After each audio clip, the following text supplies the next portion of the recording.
Shadows in the sky, footsteps in the night behind me,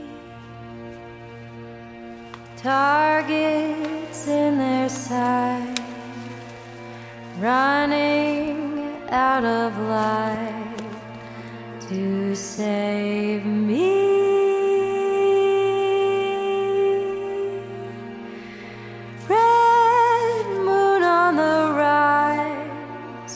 You say your last good night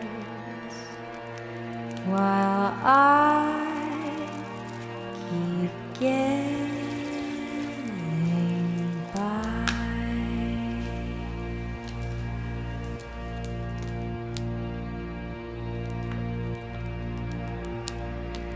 Wolves hiding nearby, whispering do or die around me.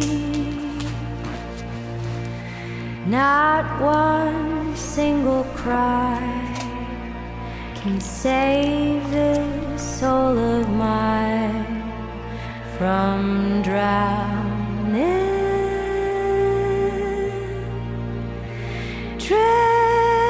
Dripping from my eyes, seeing red tonight as I wait to say my last goodbye.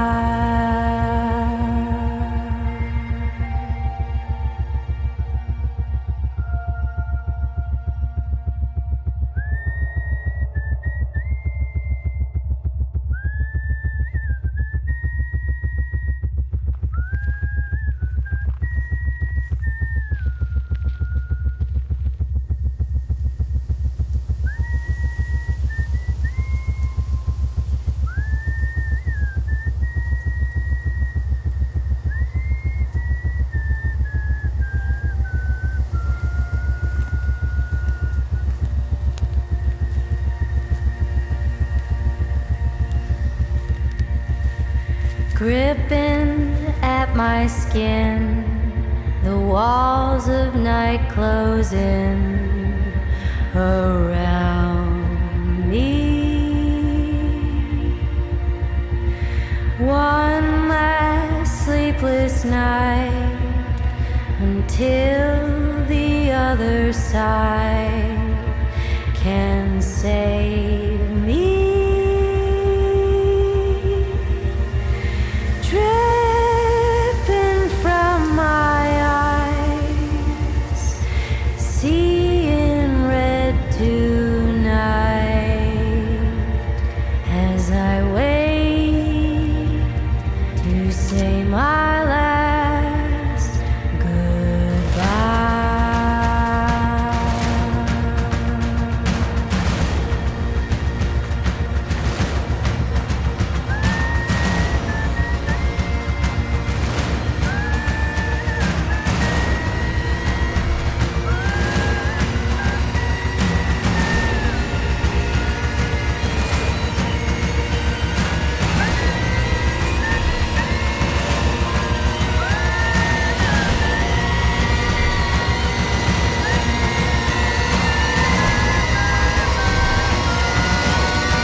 Delta 20, this is Tusker 01, over.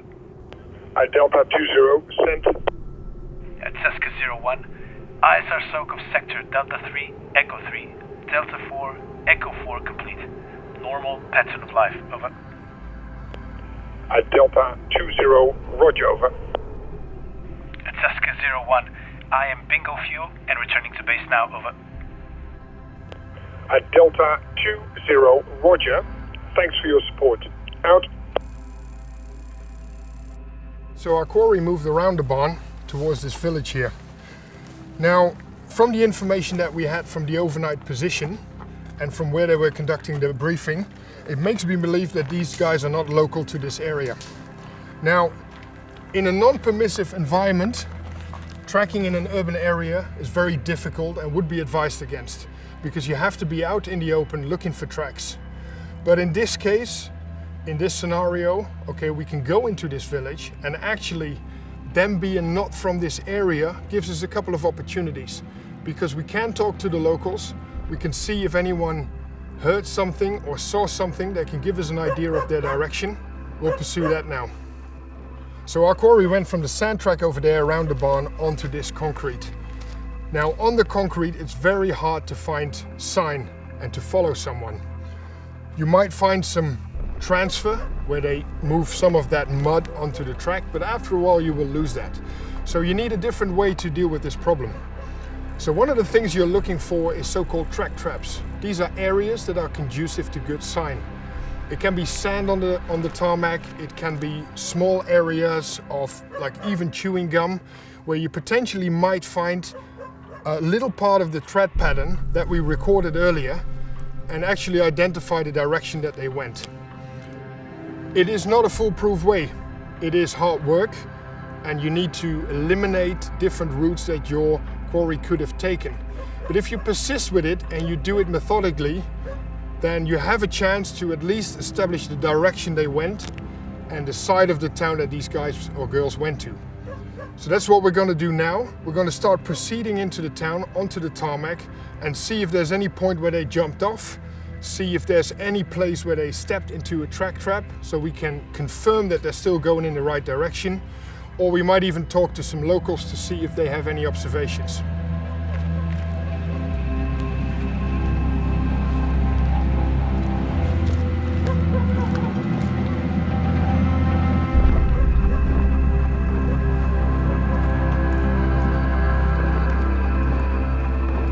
So people are creatures of habit, and they will also very often choose the road of the least resistance. People will cut corners, people will try to walk the route that is most natural to them and will allow them to use the least amount of energy. This is what we call the natural lines of drift. Now the natural line of drift into this town is just on the tarmac and staying there. And the quarry won't step into the side, into the softer ground just for my benefit. But in this case, I did find a partial print here that I'm now going to investigate. One of the scenarios could be that because of a passing car, my quarry had to step off the tarmac into the side of the road. And this is why we were checking as we were coming in. So I'm now going to investigate this and see if this belongs to our quarry. So this is the track here. And one of the reasons why we made these accurate recordings at the beginning of the incident is because in the urban area you rarely get a full print. You only get partials in track traps, small track traps. Now I saw this regularity here, which looks really fresh, and if I look at it with a flashlight I can see a lot of detail there. Now when I'm looking at this, one of the things that I see is that the pattern is very similar to the pattern that I have in my drawing. I can see the star shapes, which confirms to me that this is a vibram sole. And you can also see those lines here at the side of the track here. But the thing I'm really looking for is that one star shape that is damaged. And I can see that very clearly here. To me that confirms that this belongs to the track of our quarry, and it means that this line of drift following this tarmac road is actually the direction that they're taking.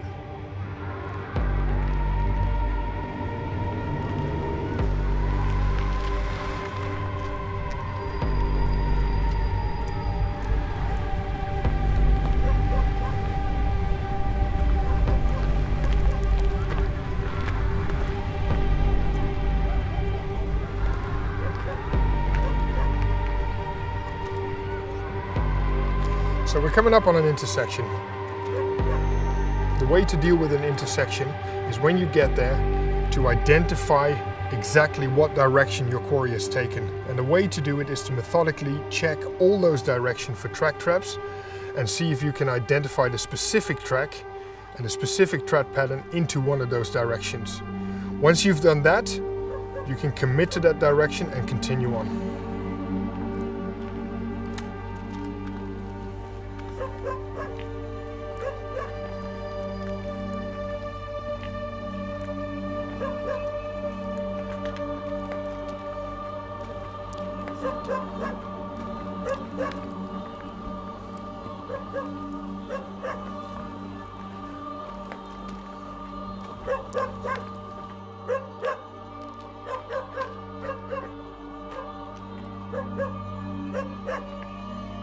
So in this piece of sand, mud just on the side of the tarmac, there's another track. I'm gonna have a quick check. And I can confirm that this is still a track that we need to follow. So in this case, we determined that our quarry is now going into this direction. I'll get the team together and we'll continue on this side.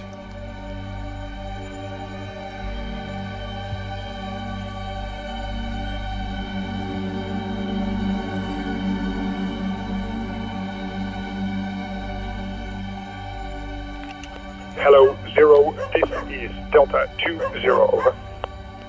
0, send. Delta 20, moving towards sector Golf 3, currently at building Echo 159, full stop. Slow going, pushing on, over. 0, roger, out.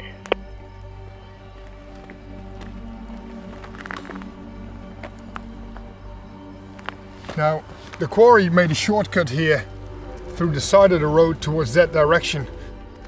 Initially I was thinking they were going to go to the church. But in that case you would make a sharper shortcut. Remember, lines of drift. Easiest, shortest route. It's actually coming along here going straight to a pub. I have no idea what that means.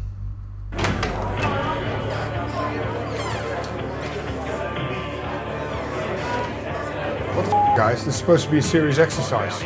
Nice tracking, Boris, you found us. You're gonna be such a party pooper. Grab a beer. Cheers. Cheers. Call everyone you know. We found the evidence. Just don't let them see you when you You cheeky.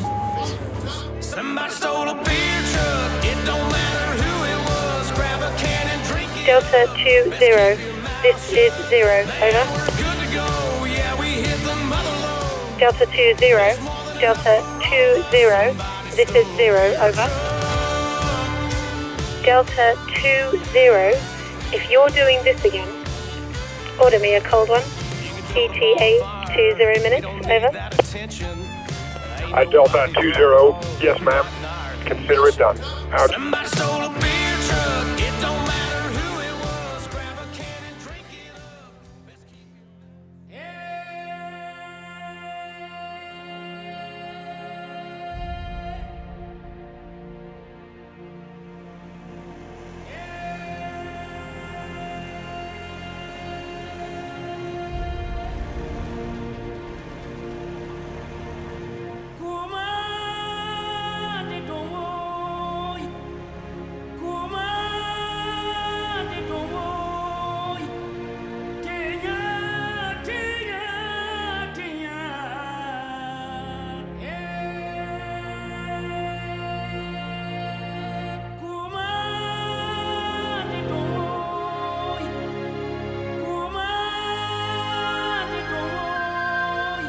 Hi everyone, we're back in Africa now.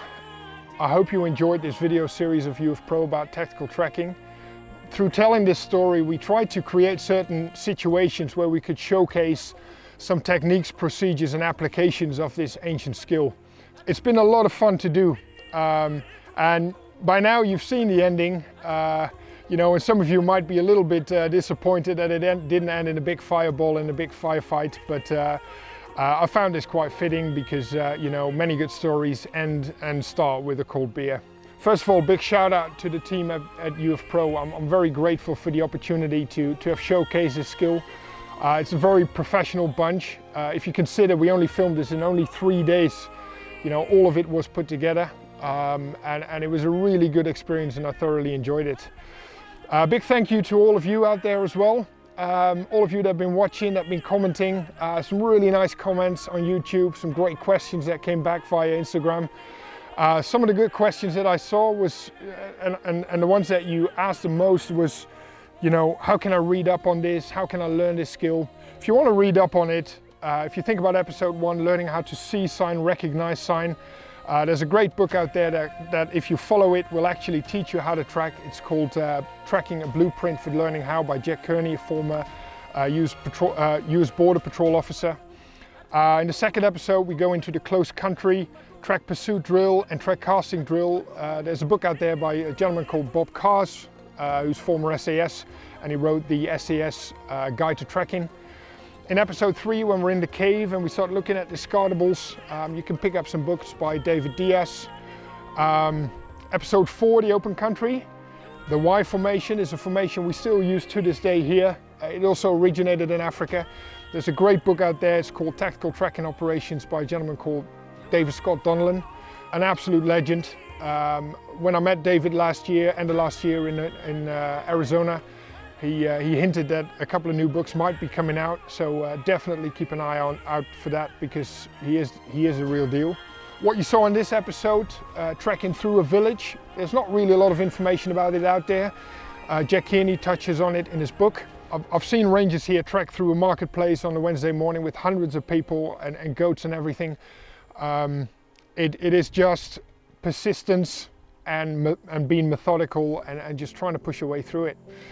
You know, I committed to this video series because I really like the opportunity to showcase the tracking, but also to talk a little bit about what rangers do. None of this was made up by me.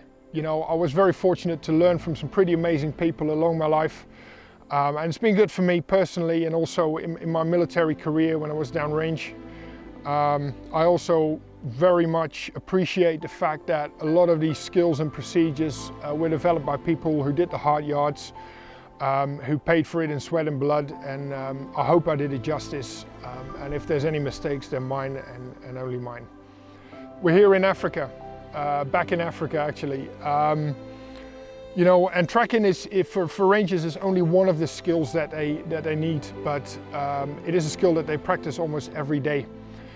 For a ranger, you know, the ground almost like really speaks to them.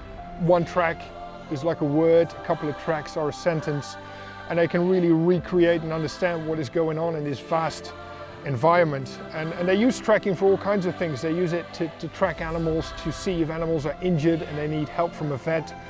They use it to see if there's any intrusions into the park, if there's any criminal activity. They can use it to investigate and actually track people and confront them. This is no game. Offenders use counter-tracking, anti-tracking. Often they have firearms and they won't hesitate to use it, you know, if they feel they have a chance to get away. But you know, seeing these men and women at work is really amazing, and it's such an important skill for them. And you know, these places like here are worth protecting.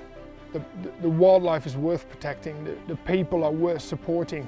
And we're very fortunate that, you know, through Lead Ranger, through my amazing team, through our donors, our supporters, we're in a position to actually support these men and women to do this really important work on the ground.